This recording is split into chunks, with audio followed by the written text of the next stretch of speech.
Orion at Kings Island is the new Giga coaster at Kings Island, and it is awesome. It stands at a height of 287 feet with a 300-foot drop and towers as the tallest ride in the park. Replacing Dinosaurs Alive and Firehawk, it's a great new addition to the park. Do you think it's a great new addition? Well, keep watching to find out. So with that being said, let's dive into what makes it such, what some say, a good Giga. Now, to break this down, let's talk about what you can expect before you get on Orion. When you get close to Orion, you'll notice all the new theming to that section of the park called Area 72. Area 72 covers Flight of Fear and Orion. As you walk around, you'll notice there is a little place where you can buy food and drinks. They also have a new drink called Nebula Chill, so that's kinda cool. The props, or objects placed for theming, include a truck, which at night really pops because of the flashing headlights, some fake meteors, and these are both in a cage against the wall with the seal of Federal Bureau of Alien, or I don't even know what it's called by Flight of Fear, but anyways, you get the point. They also have made the section that used to be part of Fireworks queue an extension for Flight of Fear's queue. They finally got enough space to extend a queue for a ride that doesn't usually have over an hour wait, at least in COVID. And last but not least, we have the relief station. That's right. The bathroom is called the relief station.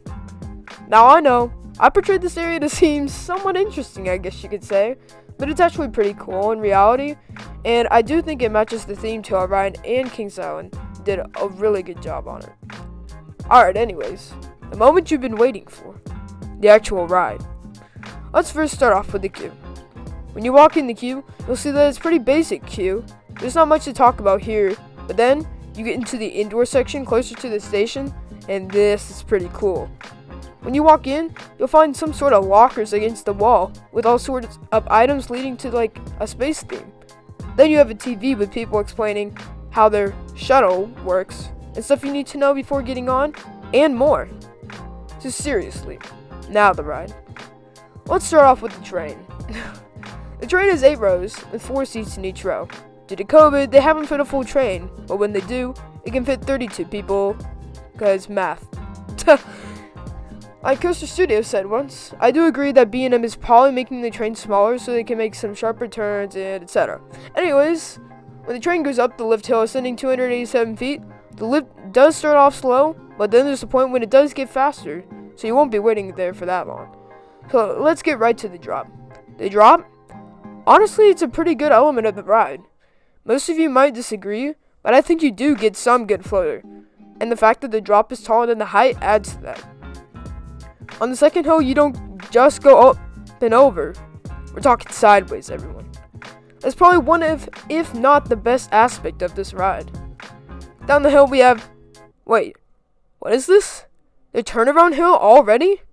The turnaround hill Orion is already after the first 2 hills? Yeah. Instead of going maybe to the left, 1 or 2 more hills, there's a turnaround hill after only 2 hills. And only one of those first 2 are actually good. This is also a part some enthusiasts say you might feel rattled.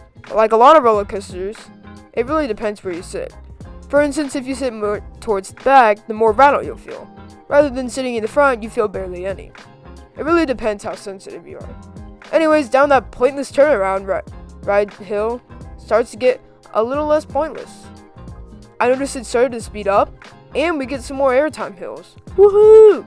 Smaller hills, but they do create a floater. The ending of the ride is ironically the best part in my opinion. Not only do you have small floater hills, but you do get a Helix. Oh wait, actually a double Helix. So yeah, the Helix in the airtime is fun, but then you have the camera. This camera flash is pretty bright, almost blinding. Nah, I'm just kidding. Anyways, down the hill, it creates a good amount of speed, considering it came from a double Helix. Then coming near the end, there's this one effect that I think bandm did a really good job with, which is after those sharp turns from the Helix, there's a small little dip you go through at the very end. And personally, for me, I was like, oh wait, is this some all of a sudden drop? That made me want to ride it again. I know that sounds crazy, but a lot of people underestimate those little dips. Anyways, coming into the brake run, I was pretty impressed. It comes in fast, but it is a really smooth stop. That's probably why the little dip is there to slow it down.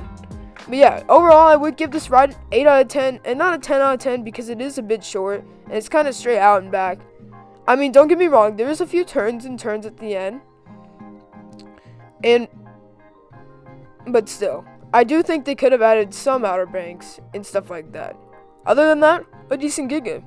BM did a really good job on it, as most Gigas do. Well, yeah, that's gonna do it for today's video. I hope you liked this video and enjoy our content. And if you do, make sure to drop a like and subscribe for more, even if you don't subscribe.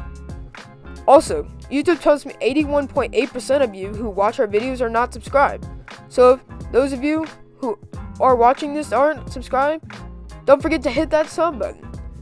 And the person who asked Candymonium versus Nitro, that's coming soon. See you guys.